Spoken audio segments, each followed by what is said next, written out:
Hello, everyone. Before we get into this episode, it's important for you to remember to be empathetic and understanding for every single guest that I have on this show. If you enjoy this content, please make sure to subscribe and follow because I do release weekly videos every single week. Otherwise, enjoy the show. Welcome, ladies and gentlemen, to Deep Dives into the Minds of Esports. My name is Blake Panishevitz, and I am filled with excitement to announce my guest for today. To be honest, he's the first NA/LCS pro to make a stop by my show, and he's a seasoned veteran at that. He has been playing League of Legends competitively since Season 1 pre-franchising, and has played on teams like Team Dignitas, Team Curse, Team Liquid, Phoenix One, Optic Gaming, and now he is the top laner for Golden Guardians. Please let me introduce Derek Shao, maybe better known as Zig. Welcome. Thanks for having me. Yeah, it's going to be fun. So I did say you were the first NALCS pro. Unfortunately, the Europeans, much like League of Legends, they did beat you guys to this one as well. So they got on the show before you guys, but it's okay. I'm happy to have you on the show. I think it's going to be fun.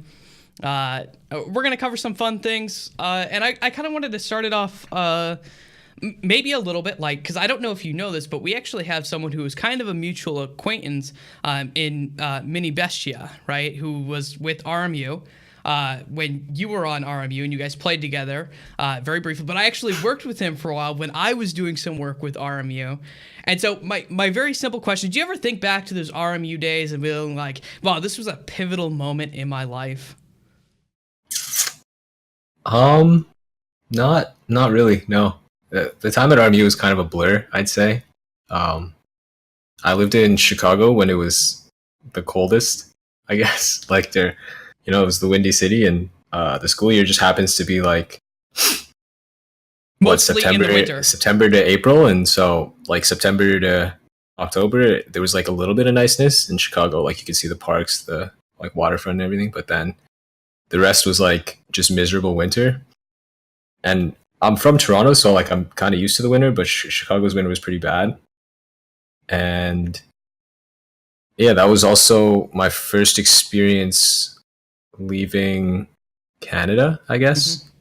Like I went to university for a little bit in Waterloo and at Wilfrid Laurier, and yeah, RMU was like the first time leaving Canada, I guess. Like kind of gaming house environment, like kind of focusing on League to the most of my like ability. It was more about League than it was actually about going to school there, which is what the school itself was like the quality of the school wasn't as good as the schools that I was used to in Canada. So for sure, it was more like trying to build connections and get into the mind space of like playing the game like seriously, I guess, and trying to like make strides every day, that type of thing. Yeah, that makes a lot of sense. So let's talk about Canada for a little bit, because I actually live in Upper Michigan, which is fairly close to Canada. And so I've been to Chicago a lot too, and we get a lot of snow, and it's very cold here as well a lot of the year, and it's kind of terrible. It's an icy hellhole of the world. So that being said, what is kind of Canada like? So you were born in Ontario, Canada, but then you moved to Waterloo. How long were you in Ontario for? Well, Waterloo is in Ontario, so I was born in Toronto, and Toronto is like an hour and a half to 2 hours drive from Waterloo, and yeah, I just lived there my entire life. So like 1 to 17 was Toronto, and then 17 to 19 or so was Waterloo, and then 19, 20 RMU, and then the rest of my time has just been in LA. So I mean. What's it like in Toronto? Let's go through that. What was it like inside Toronto? I lived in suburbia, I guess. So I would say it's just like any other city. Definitely, I've been escaping the winters out in California. So like, haven't really had to shovel or walk through snow, get blinded by snow, whatever, freeze, etc. Wear winter clothing. But all my family's in Toronto. Had a lot of I went to the same school for a really long time, so a lot of my friends, like longtime friends, are still in Toronto, and yeah, it was nice there. I mean, do you have any my family still lives? Yeah, I have an older brother. Okay, how much older is he? He's like 3.5 years. He's the one who showed me League and everything. He got you into it. He's the one that is the reason that you're a pro player. Yeah, I'd say he's a big reason. for sure, because wouldn't have played the game on wouldn't have been playing a lot of games I think without him. Mhm. So yeah. So, did you guys fight a lot growing up? Because I'm an older brother, and my brother's about 4 years younger than me. And I know that we occasionally would definitely fight and have issues, but most of the time we were actually fairly close and kind of we bonded very well and we got along great. What were you and your brother like? Yeah, I think just like every relationship, just brotherly love is there's definitely fighting, like assertion of dominance, whatever it may be. And I think naturally we were pretty competitive. Like if he was good at something, I'd want to be better. Like I think that's like a pretty normal dynamic in families and in brotherhood. But yeah, we definitely played a lot of games together. And he had an older group of friends, I guess, that I'd play with sometimes. Like we play like Hamachi, Dota, and stuff like that. Like I was really young, probably like 13, 11, whatever that range. Mm-hmm. But yeah, we played a lot of games growing up too. Like, we played like RuneScape, we played Counter Strike, played a lot of the shooters like COD, like the first COD, like and the expansion which was called United Offensive. It was for the PC. Which like it's like long history, I guess. But yeah, I mean I kind of want to get into that. So what did your parents do? What were your parents like? So my mom works in the government. And my dad is like he was a software engineer, I guess, something to that degree. Like he has an engineering degree. Oh, sorry, he's an electrical engineer, but he works in computers. Okay. So yeah, like he always had a lot of computers around the house growing up. Like we'd probably have, like I could brag to my friends that we had a lot of computers, like just like 7 laptops or something, just because he was really into technology and not necessarily console gaming, but a lot of just desktop gaming. Like back when it wasn't so popular, like we played Age of Empires, Rise of Rome. I think it was like this first expansion of the first Age of Empires together, and yeah, he used to play on the Microsoft Gaming Zone, which is like that's like I think the very first PvP online thing that was available in North America. Like I don't know, I think it was around 1999, so it might have been like when StarCraft 1 was coming out and stuff like that. Like it was just another one of the RTS games that people played. And yeah, he was like 30 something and he'd stay up at night to play the game. So I wouldn't be up with him, but that's like, I guess the culture that I was kind of raised in a little bit. Like he was definitely a gamer too. So you kind of already grew up in a sort of gaming culture within like your own household. Yeah, I think since I was pretty young, games were like a pretty big part of my escape from normal world activities, I guess. Like try to get out of school as fast as you can so that you could play games. Like I think that's a pretty, from the stories I've heard about a lot of pro gamers, it's pretty similar. Like the stuff that Riot puts out about like the world's people, like they'd skip out to, some of the Koreans would skip out to go to internet cafes and stuff like that. Like it's a little similar, a little different though too. So yeah, I mean, so far every player that I've either worked with or kind of like talked to, a lot of them, they have a very similar story where it is there's like a certain age. Normally, it's between, most of the people I've talked to is between like 14 and 17 tends to be like one of the major years that either something happened or they just decided they wanted to play games more, and like the amount of time that they start to put in games like significantly starts to increase. And this is where you kind of start to notice like some skill increase as well when they start to get really, really, really good at some of the things that are going on, which I've always found kind of fascinating. And it seems to, it doesn't always have to be something terrible that happened to someone, but generally there is something that for some reason they're like, okay, I'm putting more time into this than I was previously kind of before. But you kind of mentioned like leaving school and getting back as fast as you can. What was school like for you then? School's fine. I had a lot of friends that played League 2, I guess, in high school. I don't really keep in touch with a lot of them now. They probably all went to university and stuff like that. But League was just really popular, I guess, when I was like around grade 9, 10, 11, 12 area. Like, or at least the school that I went to was like kind of tech focused. Like there was a computer science program that was pretty popular. And so naturally like in computer class, people would play like CS 1.6 on the lab computer, stuff like that. And they were like really shitty computers too. So you could like, to be able to play that game was Yeah. people were happy about it. So, um, yeah, I don't remember that much about school, I guess, because Mhm. it's been quite a while. But Were you a good student? Were you not such a good student? Like, how did you do I in would school? say I was a little above average, like 80s in Canada, which is like bare minimum A's. It's like A minuses, Okay. and I got into university, wasn't on scholarship or like anything insane, but I definitely was more of a slacker, I think, in school, and kind of bare minimum so I could put my energy into other things, like Mhm. just playing games more so. But yeah, I don't really have great memories of like excelling in school, I guess. Like I remember going to university at Laurier. Like this is okay, so at 17, I was a pro, like traveling with Team Dynamic Yeah. Monomaniac. Like it was like a long, long time ago. And then I had a falling out with that team, so I couldn't continue to play with them. So instead of like going pro in the first season of LCS, like because they made it as Yeah. Coast or Monomaniac or whatever, I ended up just going to university. Like that's when I went from Toronto to Laurier instead of going from Toronto to LA, I guess, that early.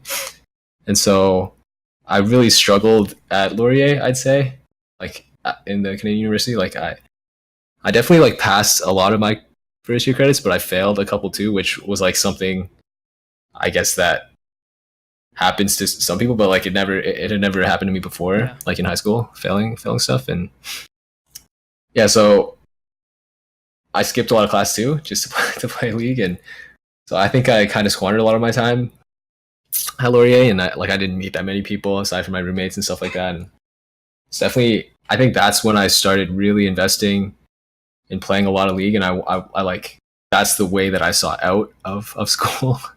And so yeah, that led me to I was playing for like Team Liquid Academy at the time. I guess I don't think we did that well, but little by little more opportunities came in, and the RMU opportunity came through. Like it was just a Reddit post, I think.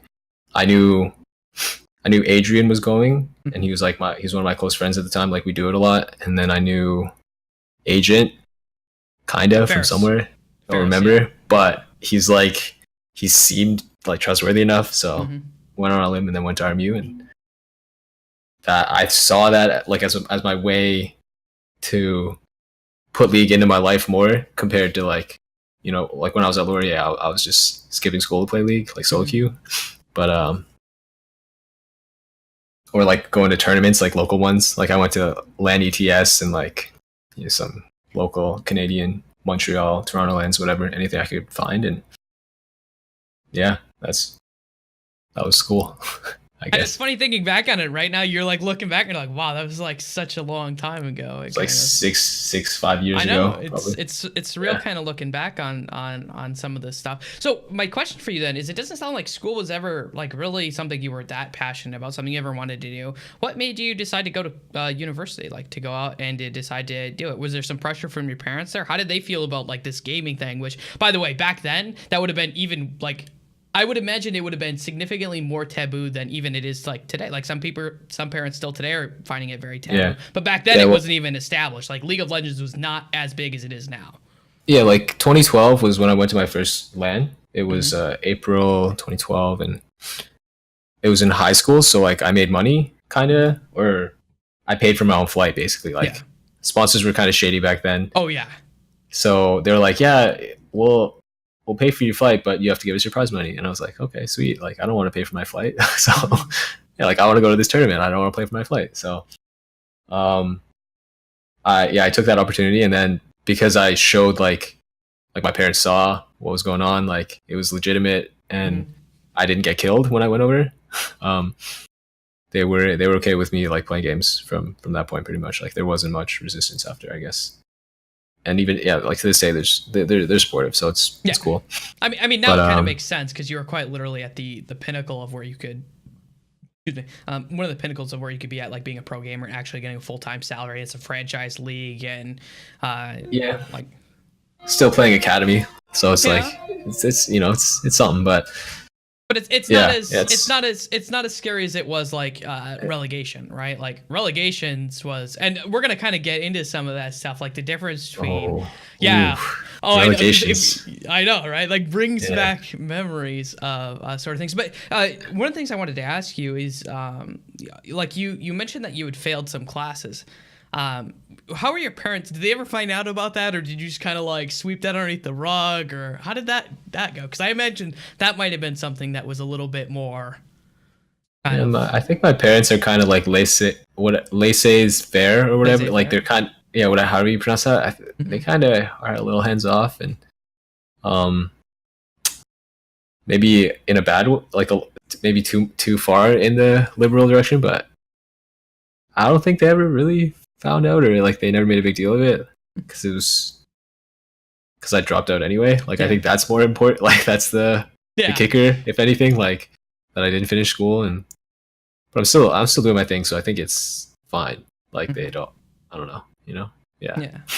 I mean, I imagine now, like anything that would have happened would have been like.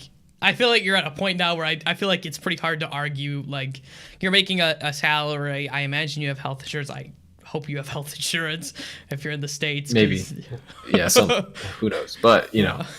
So I mean, like esports is still it's not far in the wild wild west anymore. I'd say like it's no. definitely more developed, but there's still like insecurity and stuff like that. Like you have to, it's results based. You still have Yeah. to put shit or like Hmm. yeah, put numbers up, everything. So, but Yeah. yeah, I And mean, yeah, uh, but I was gonna that brings me into it. So before we get into that, we can kind of look at some things that kind of occurred. But you were playing video games kind of like all growing up.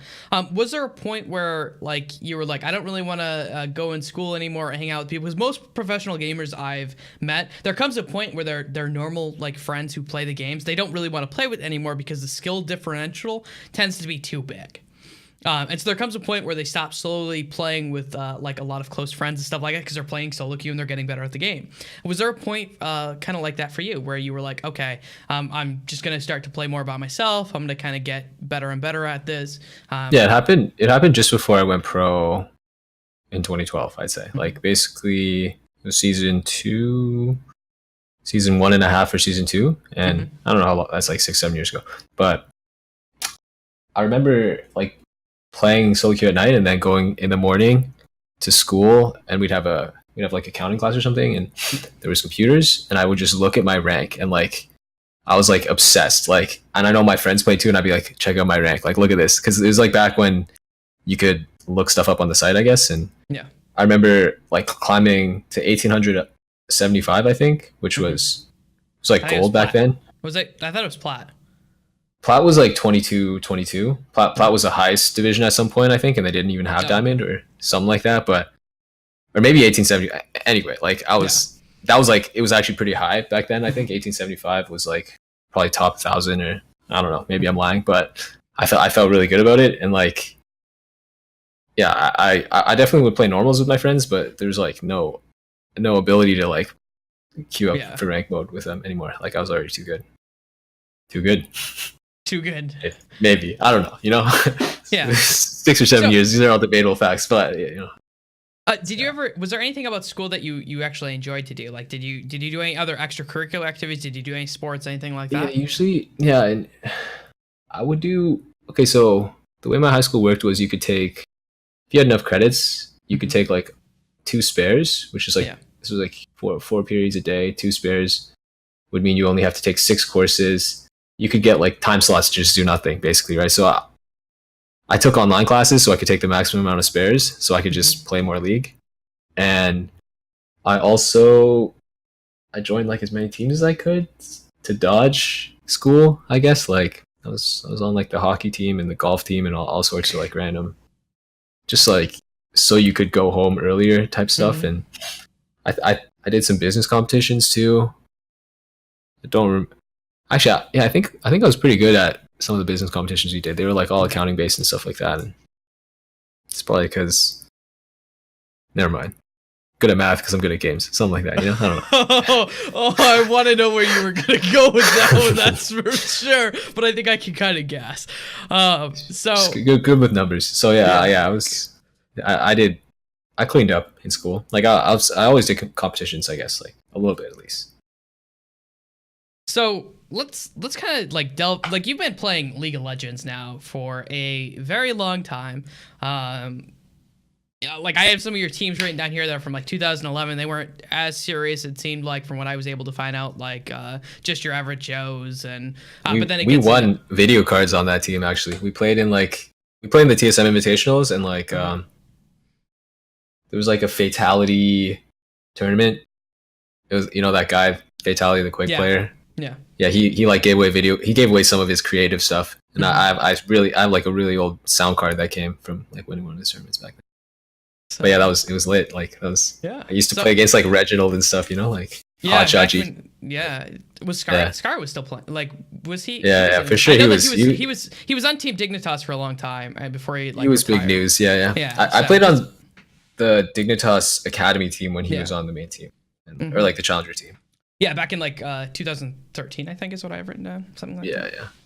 Yeah. So, but I kind of want to get into like what were some of the early teams like, because you've seen the evolution of both League of Legends, the esports scene, as well as the business side of things, and not many people really get to understand like what was League of Legends actually like, where has it gone, and where does it need to like kind of go for the future? Because you really kind of need like some sort of history of what it was like early on, what is it like kind of today, and then what are things that we need to improve upon, and there's going to be some questions that I kind of want to ask you related to that. So let's look at some of your like early teams and kind of like what was it like to be on an early team? So like what was it like to be on Monomanic?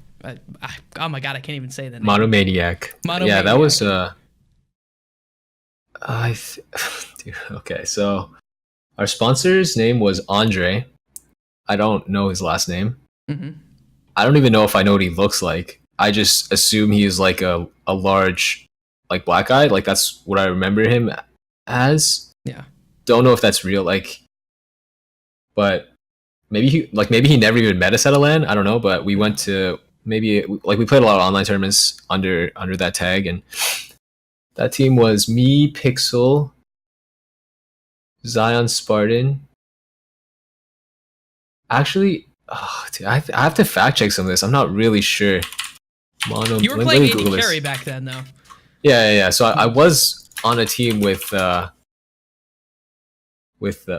Zion Spartan, but I don't know who.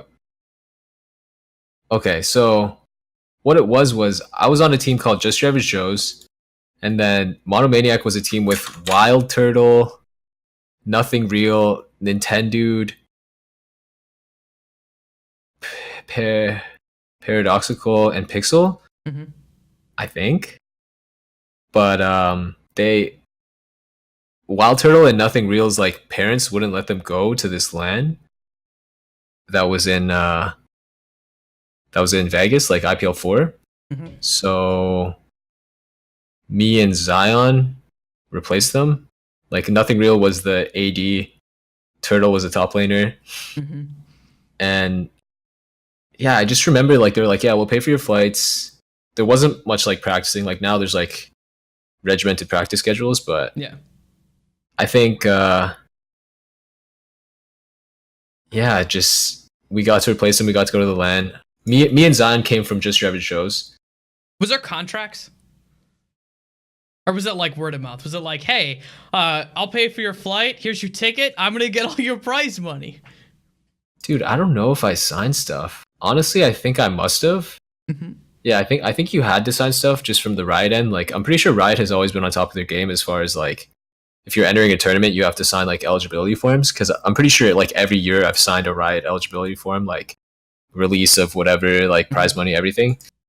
But I'm just assuming that like the teams got paid or something. Yeah. Because like I never saw the prize money. Like I didn't have to pay him. He just caught my ticket, and then Yeah. we pulled up to Vegas at a casino when we're all like 15, 16-year-olds. Just maybe I was 17. I'm not sure, but yeah, that was cool. We played that tournament, and then I think soon after we got picked up by Team Dynamic, which was like Yeah. a really big Counter-Strike source team. So like their brand was actually insane at the time. Like I thought so, and like they actually we went to a bunch of California lands together. This was in 2012, like over the summer. So school was actually out, so we actually could all go, and like three of us were Canadian, like me, Para, and Pixel were Canadian. So we all like came from Canada California for like GSL, MLG, Anaheim.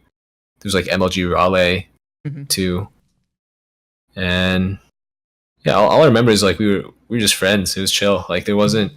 I don't remember if we practiced that much, but I think it was just natural. Like we played the game a lot or like a good amount, and we were doing pretty well as far as like results. We were like placing top 3, top 4 in almost every tournament that we went to, just chilling and playing the game. Were you getting salaries back then? Like how was the payment? No. Like, no, it was just if you win a tournament, you make money. And like I remember winning Raleigh first place prize money, which was 20 G's or something. Yeah.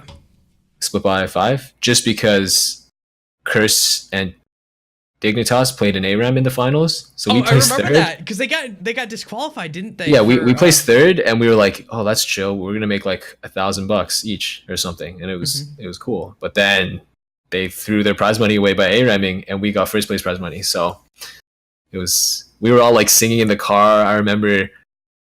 Yeah, it was a weird moment when we found that out, but I think our moms were like ferrying us around back then because you know it's like we weren't old enough to like call Ubers and stuff, or like I don't even think Uber. Okay, Uber for sure did. Uber was existing. There was no way. There was no easy way to get around California. So like I think like my mom came down with us to the Cali trip, and Paradoxical's mom came, and like Zion lived in the area, so like his parents were like around too, and he took like a train, I think, or something. I don't know. I remember like there was elaborate planning for us to like make it to all these lands, and like it was done, I guess, by the moms and by our management.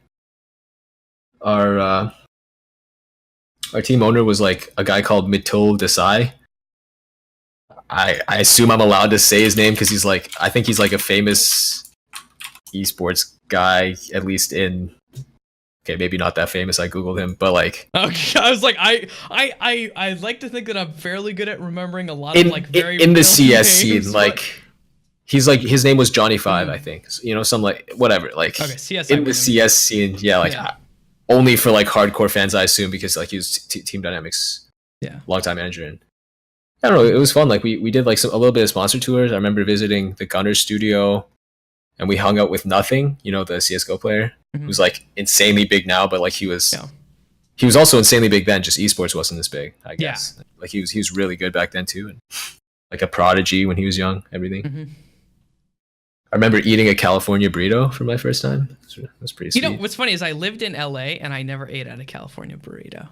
Like when I was there California, they just put French fries in a burrito, cheese, and it was really good. Never had one. So, I haven't had one since, I'd say, but like. That was my fondest memory at the time. Was like, damn, fries in a burrito. They don't care around here, you know. Like, so you were with Team Dynamic for a while, but then something had happened towards the end of Team Dynamic. I don't know if it's ever out there, but there was some like issues in your personal life that happened, and then you ended up leaving Team Dynamic. What ended up happening with that? Yeah. So I guess it was the qualifier for. The qualifier for LCS 2012 PAX Prime, I think it's in August. And I was 17. And I brought a girl to the tournament from Canada with me. And we lost pretty quickly. But I think I didn't hang out with my teammates enough. And I was too like young to realize that that's like a really bad thing. So I think I was just a bad teammate at the time. And my teammates, like after that LAN, just didn't want to play with me anymore. I don't remember if I got into an argument. Oh yeah, okay, I got into an argument with people, and actually, it's something I don't really want to say too much about because it was really stupid on my part, I'd say, and it's something I'm kind of like embarrassed about.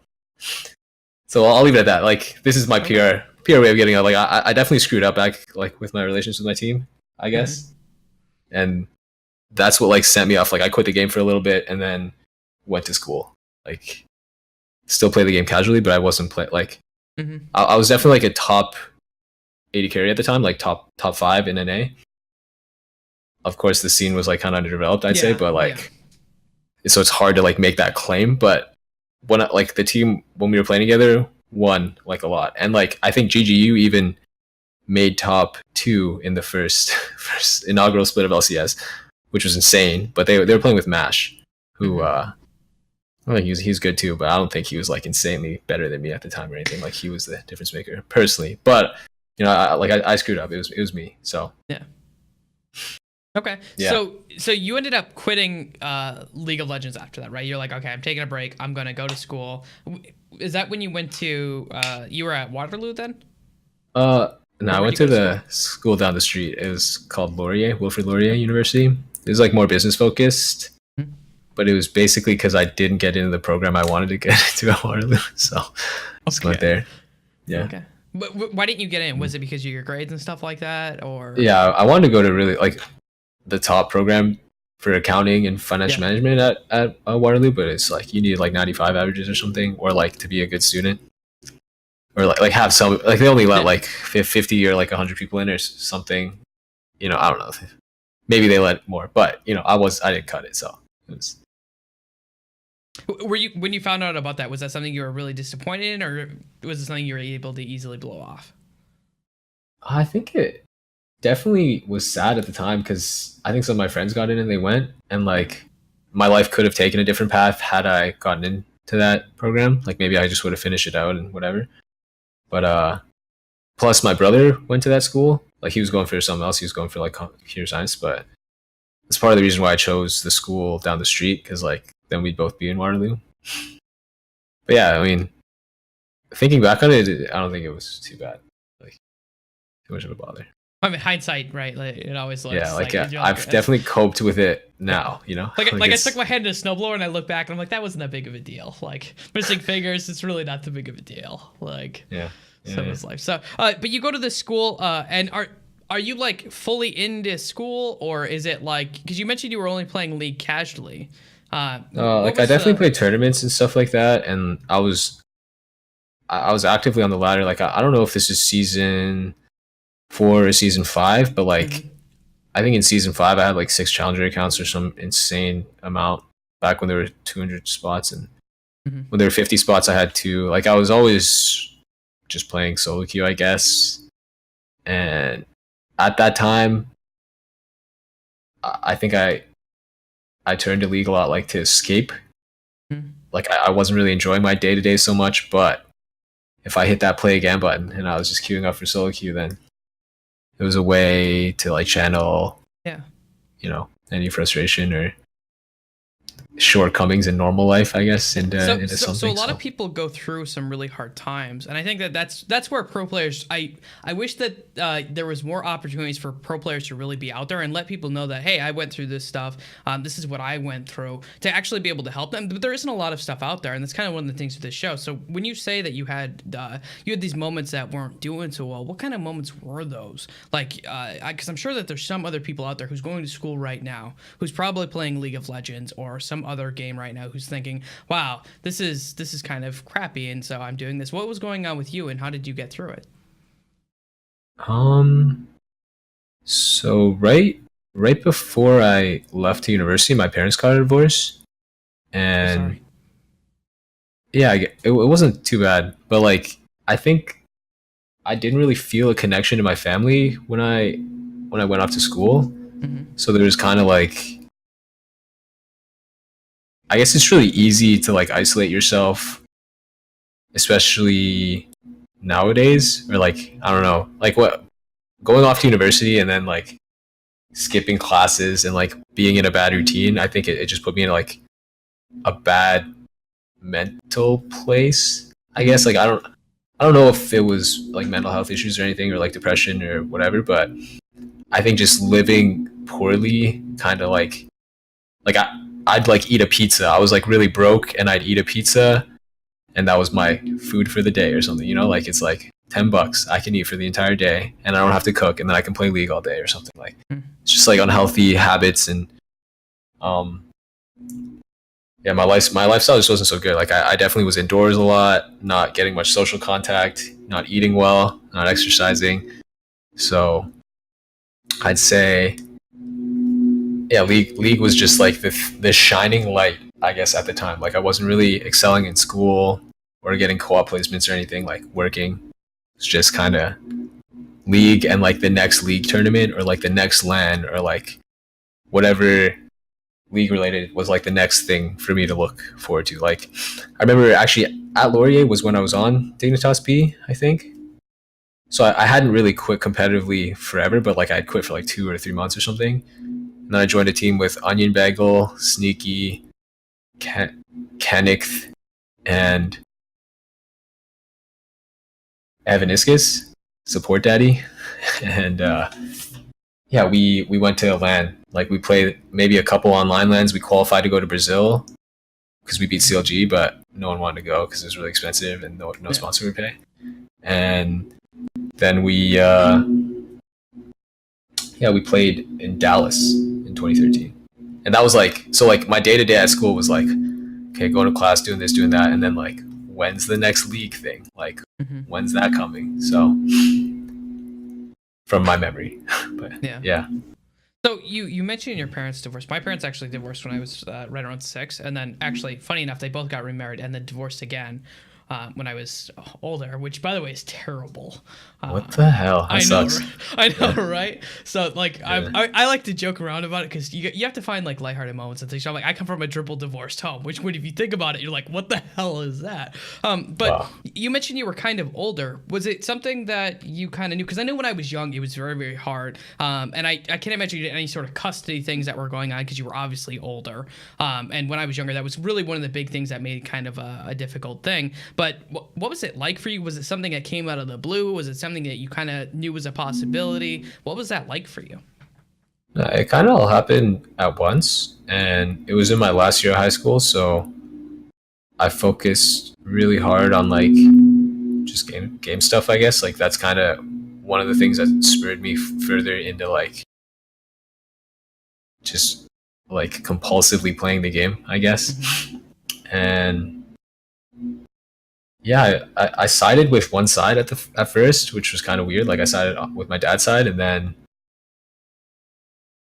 like now I'm on speaking terms with my I'm on good terms with my family, but like at the time it was like tensions were really high. There was a lot of emotions and stuff, and I couldn't talk to my mom for like a year. Also, I crashed her car too one night, like at 2. I wasn't drunk or anything. I was just like sleep deprived, and I drove a really long distance. And like 5 minutes from home, I crashed a car into a utility pole, like a support pole for a telephone pole. Could have died, didn't die, didn't get injured even actually, but like screwed her car up really bad. So I definitely, like I screwed up my relationship with my mom, I guess at that time, and I mean it was definitely a tough time, I'd say. Like as far as a lot of emotions and stress and tensions running high, I guess. But it wasn't anything like unmanageable. Just I probably didn't deal with it the best ways and tried to compulsively play more League of Legends to cope. I mean, so I think that a lot of people would have done. I know I got into League of Legends really heavy because of like some shit that was going on in my life, like in college and stuff. I was like, I don't know what I want to do. I'm just gonna play League. Did not do so well that year of college, but I mean, so is kind of life with that. But you mentioned that you weren't on good speaking terms with your mom. When did you rebuild that? Because I think that's important because you leaving it there, you obviously know there, but when did you rebuild it and how did you rebuild it? Because I know that I haven't talked to like my biological mom for a couple of years because she was, it was a very, very abusive relationship with my stepdad, and she was doing drugs at the time too. So like there was a point where I was like, we're going to have very, very limited contact because of this reason. How did you start to really build back up that relationship and get to a point where you're now on good terms?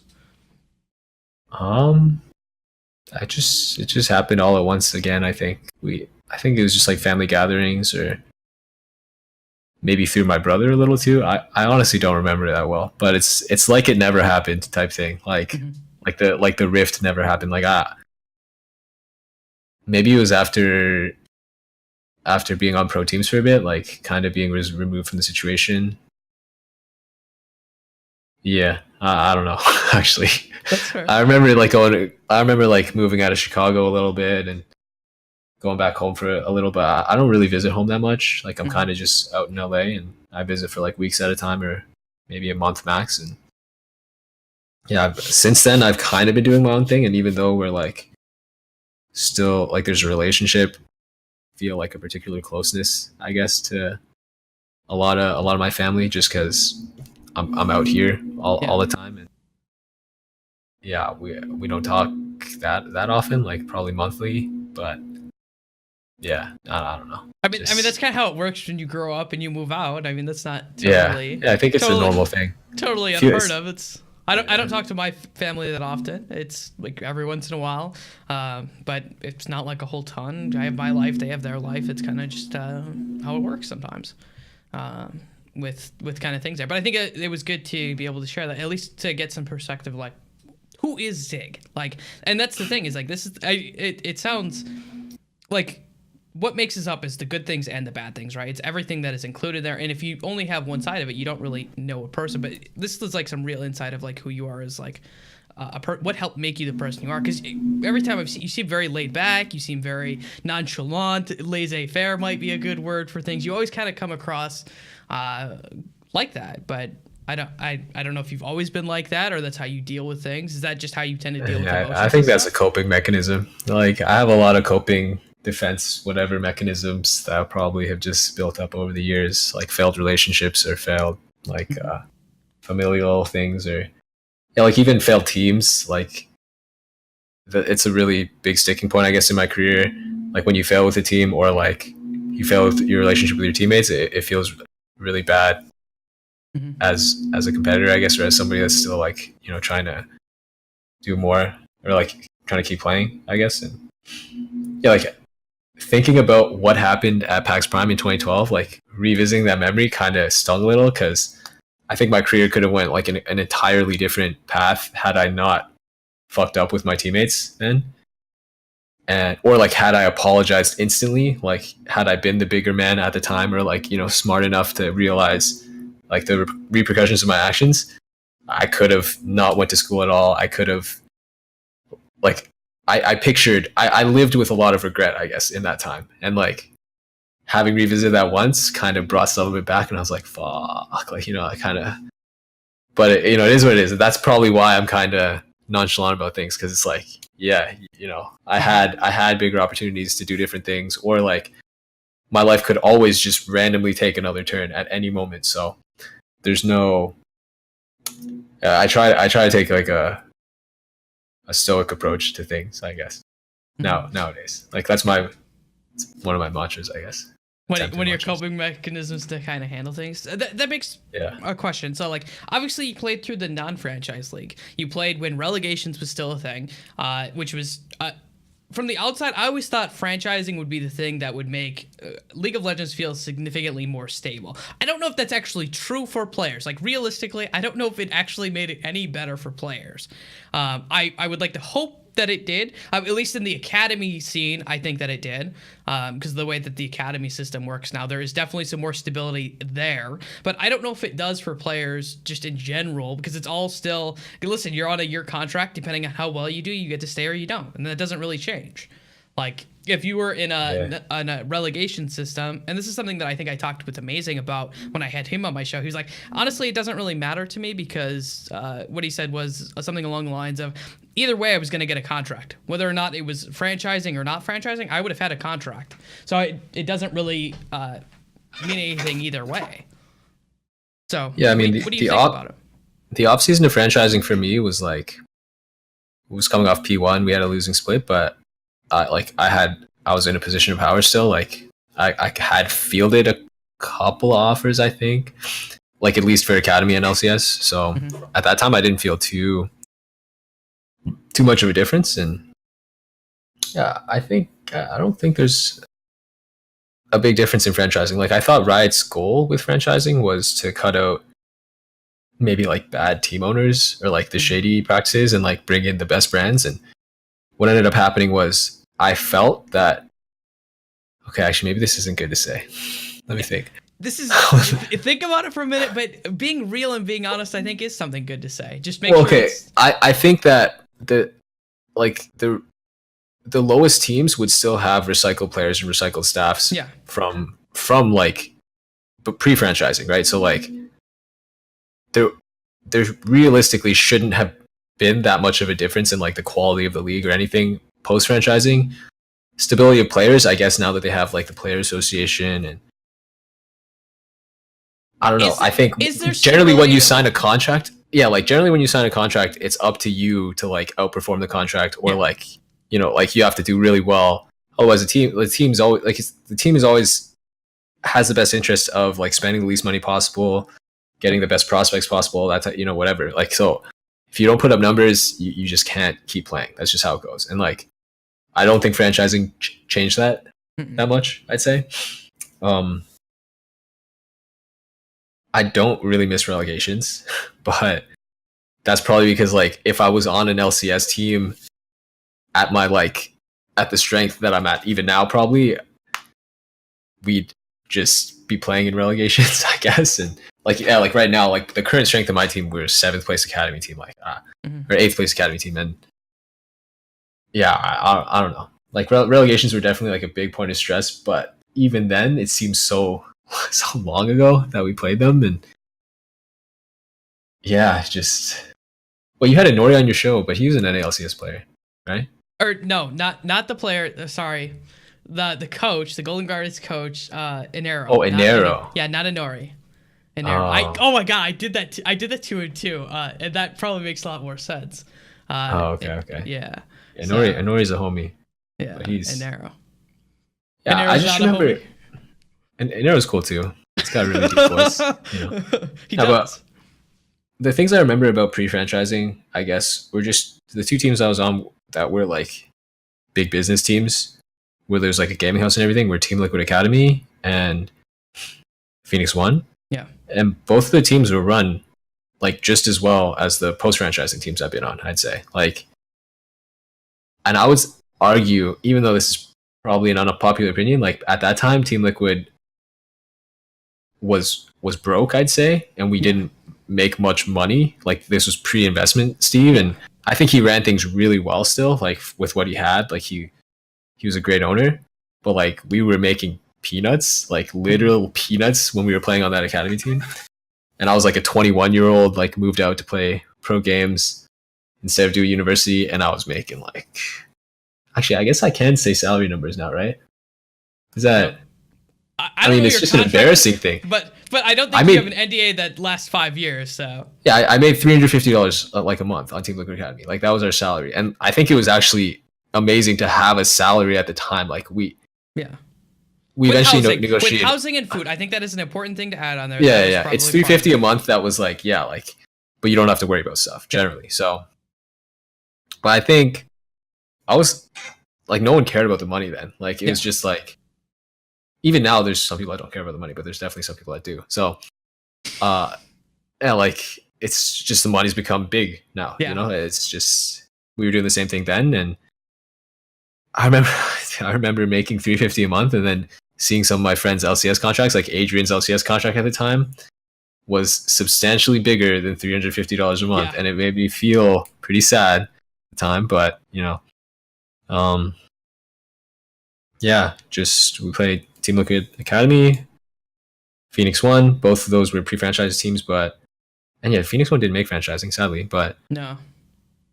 But I think the staff there, like the house, everything, like it's still around in the LA Gladiators or whatever, right? Like they still, or not the house, yeah, but like they, you know, they're still doing their thing. Like they prove that they're like a franchise capable LCS or sorry, like esports organization.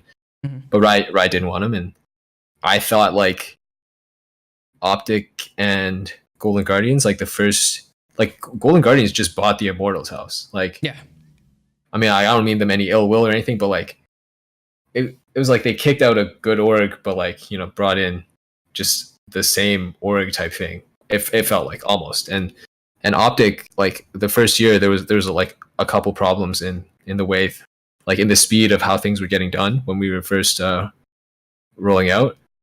And like Phoenix One would have had all that stuff, or like, you know, like I don't know. When you like, say like the speed to getting done, I'm imagining things like just the house, office, everything. Like there was a couple delays, and it wasn't even anyone's fault necessarily. It was just like timing. Like you had to get new visas and stuff like that.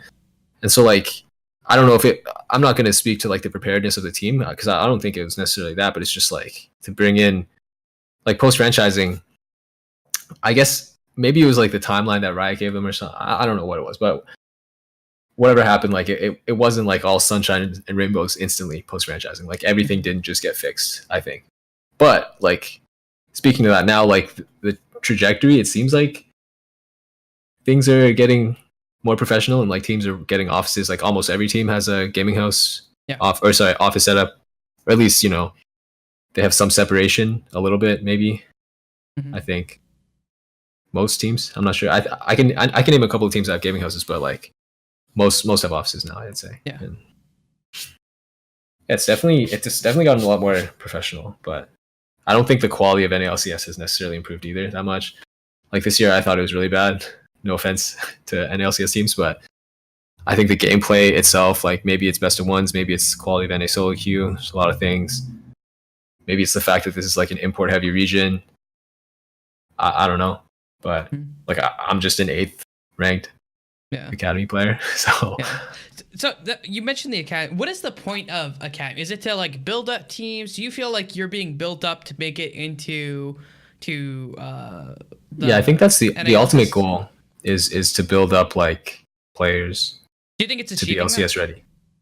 To an extent, yeah. There's a good amount of like academy graduates, I'd say, that like have made LCS, and just generally like there's a good amount. Like there's always been more than 10 teams that are like good in NA at a time. So like it wouldn't do NA justice, I guess, to like only have 10 teams and like not support a secondary circuit or whatever. I don't know if academy is necessarily the best way to do it, because like if there's like challenger tournaments or something that you could compete for money or something, I don't know if that'd be run better, but yeah, I think it's accomplishing its purpose for the most part. And like the top academy teams, I think could for sure just crush the bottom like underperformers in LCS. Like C9 Academy has been together for like a year and a half. They lost in the finals, but in scrims they literally like shit on everyone, like absolutely shit on everyone. And then like TSM Academy, they 3-0'd them.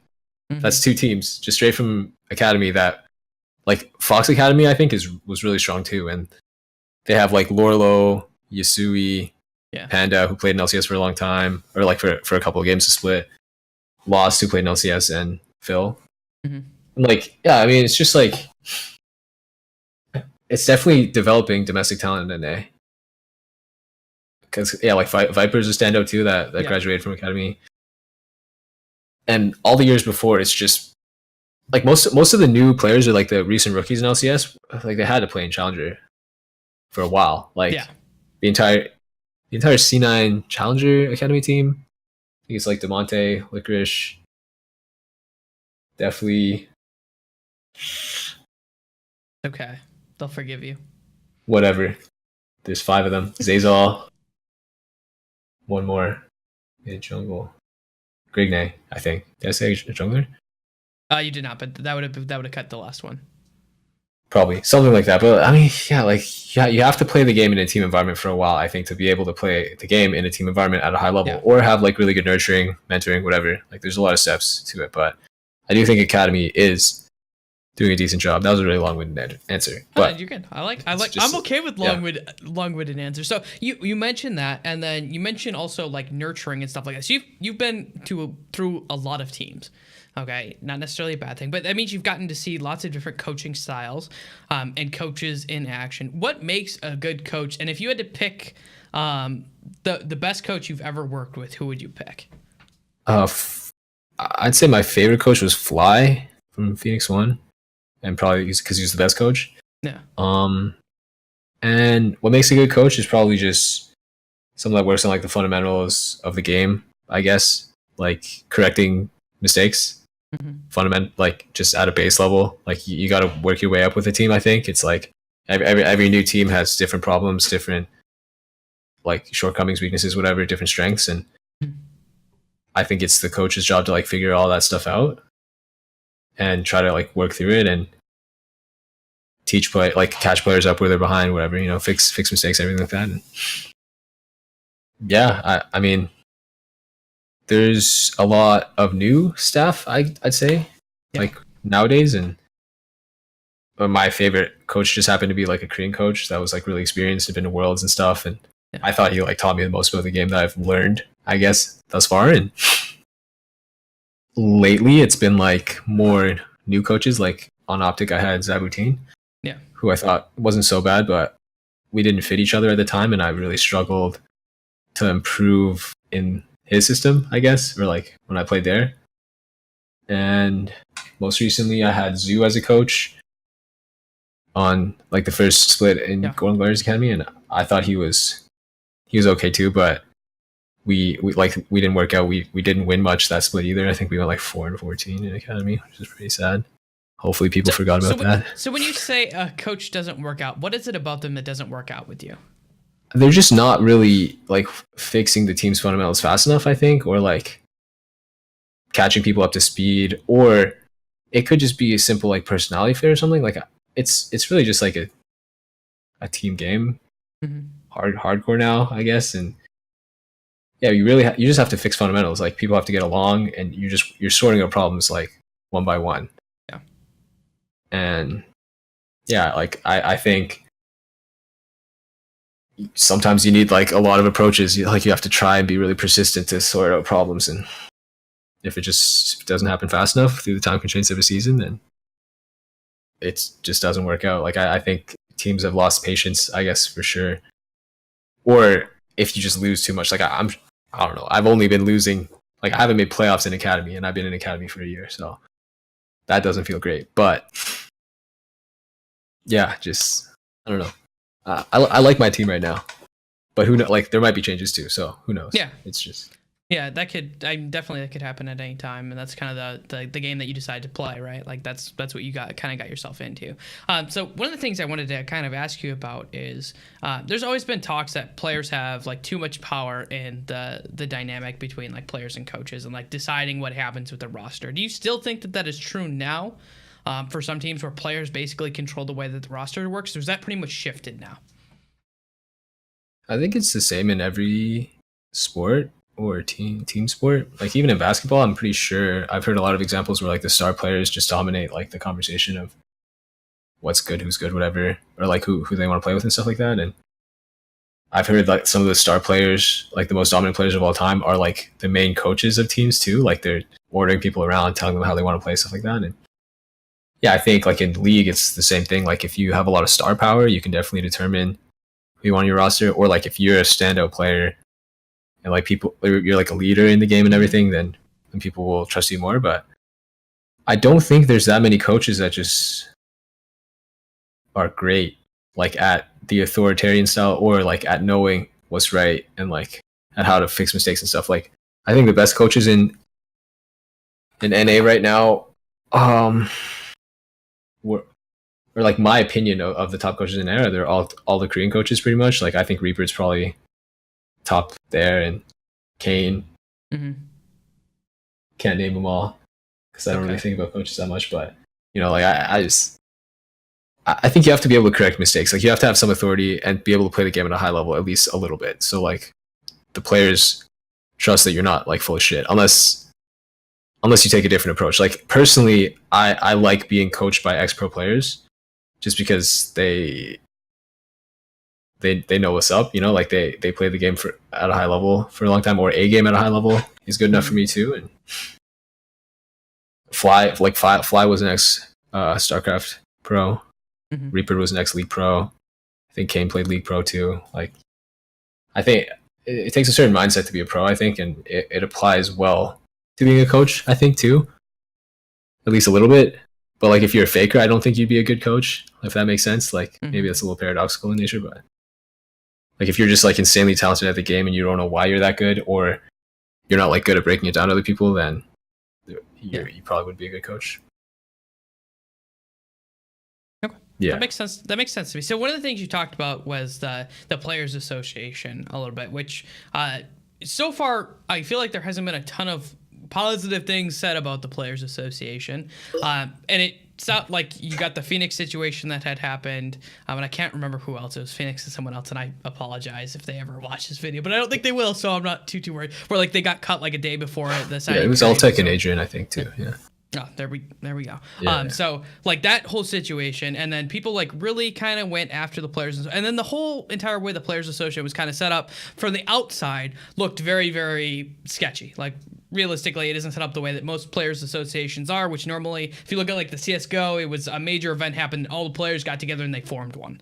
Okay, this was kind of hand put together by Riot. Do you feel like the Players Association has your best interest at heart? Yeah, I'd say so. But I don't like, they have meetings once in a while, and I haven't really been since I was on Optic. Mm-hmm. I kind of just like trust that if something important happens, it'll just get fed through the grapevine. Like, I'll figure out about it. But I mean, so far, like, I don't know what has needed to be done besides like maybe checking orgs more for like the Wild West stuff they do. Like the shit that Echo Fox did was just pure Wild West. Like, just bad for the players, but like legal for them to do still within the confines of whatever rules were set up. So of course, like finding outliers like that where it's like it's sad for the players, or like it's bad for players, and like fixing them, like fixing loopholes, whatever, would be good. But yeah, I think the Player Association is doing a good job so far. Okay. I think I don't really know like how many issues they've been involved in or anything, but you know. Okay, so another thing I kind of wanted to ask you is I had heard stories about like early League of Legends being very like you hear stories here and there about it being like it was super party heavy. Like when League, like early on League was very much like there was a ton of parties and it was like a party scene. How much of that is true? Like how much of that going back there was like, well, like I've heard some stories that were pretty like it was pretty extreme. It was almost like a rock and roll concert. That's what I like. When I was young and traveling at LANs and stuff, I didn't really party, like 17, but I'm sure teams did. Like some of my teammates did and stuff. And I remember one of my owners like smoking weed in a hotel room. Won't say his name, I guess. One of my owners back then.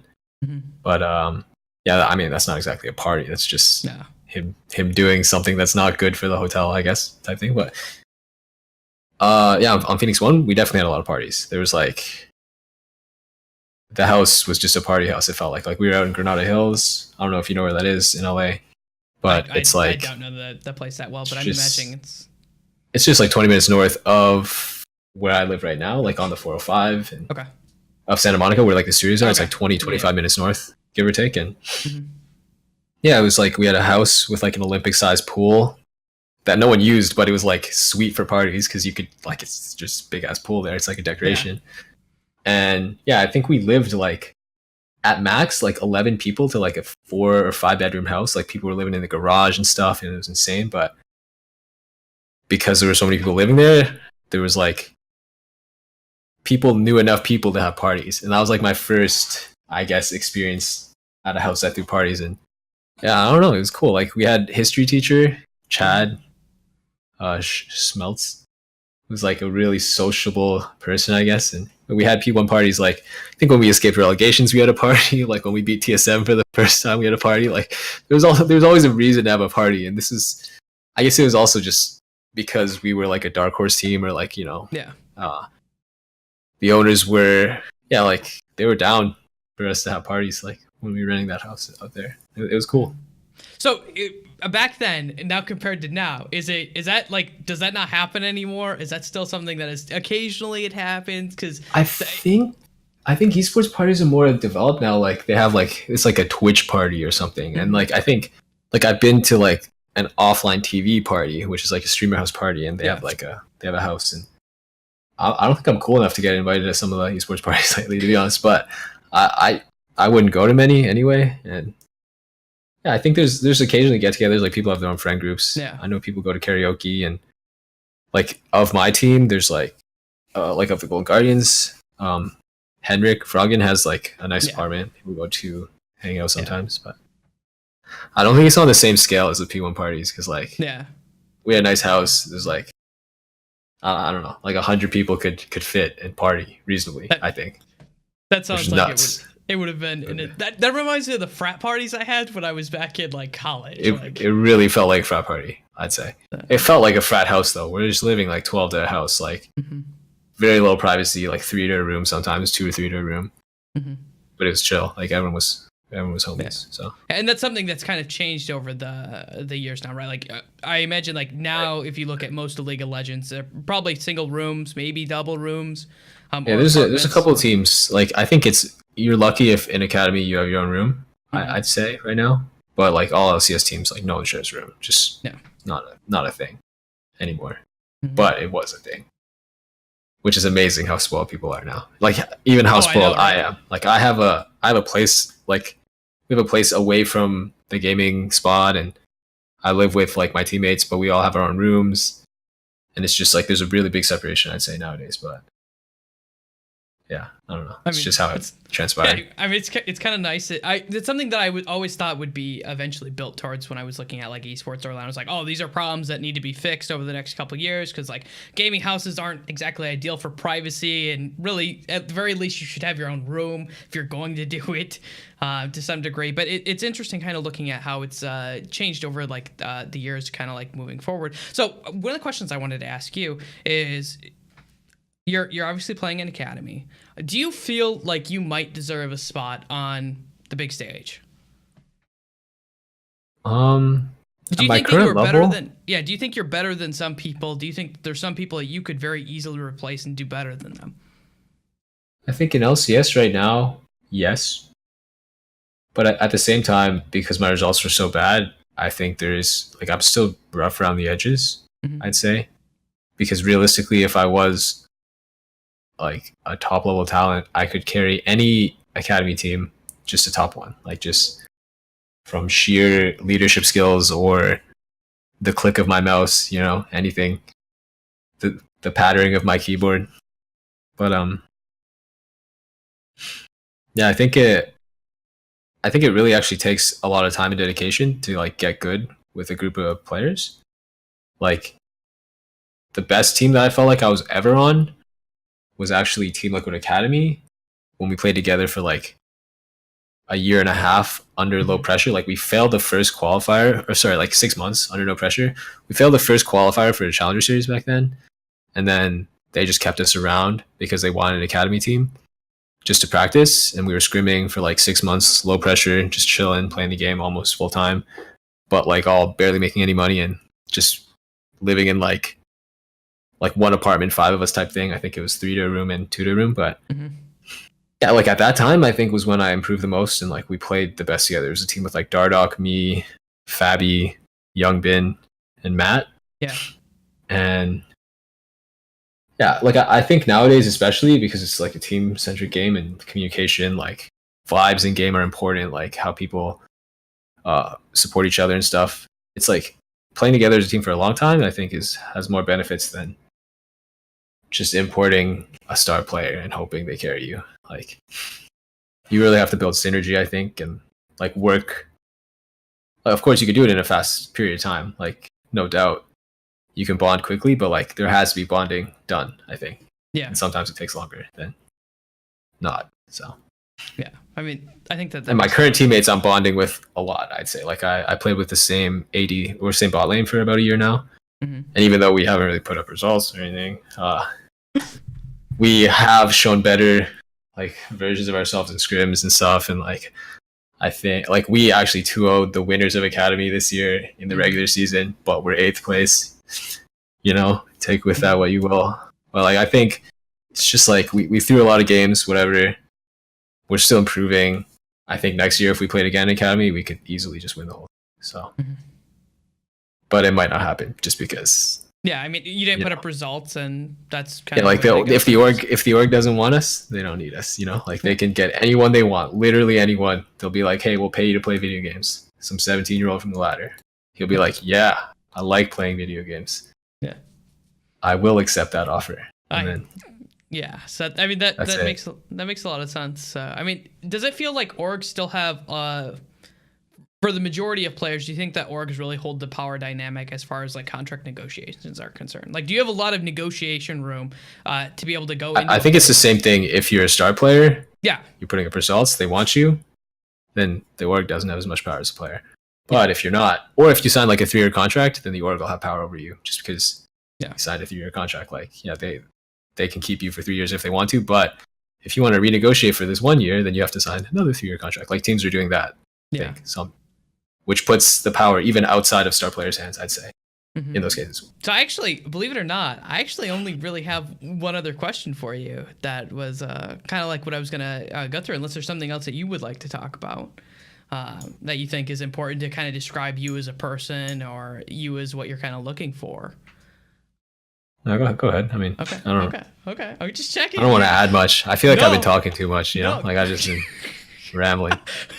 Show where I'm telling the life story of Ziggy's like, I've been rambling too much. You're not even close to my record. My record right now, I think, is 3 hours and 20 minutes with a guest. Yeah, I think if I ended up talking for 3 hours and 20 minutes, I would just like, I'd leave either like really lifted, like transcended, like spiritually or something, like a weight off my shoulders, or I'd just be really sad. So I don't think I can talk for 3 hours. That's okay. So far, I think Sir Scoots has the record, so I'm just gonna let him have it for a while because it's a long time. That's fine. But the last question I kind of had for you, you've got the experience being on the show. And it's like I said earlier, it's much different than probably anything that you've been over. We've covered a lot of things that I don't think you've talked about in a long time, or things that you maybe necessarily are used to talking about. So having had this experience, if you could see any one person on the show that you know of, the only criteria is that they need to speak English proficiently and they need to be involved in esports in some capacity. They could be casters, they can be behind the scenes, they could be players, doesn't matter. They don't have to be involved in League of Legends. It is quite literally any esport. If you could see any one person because you'd like to hear their story or know more about them, who would you pick?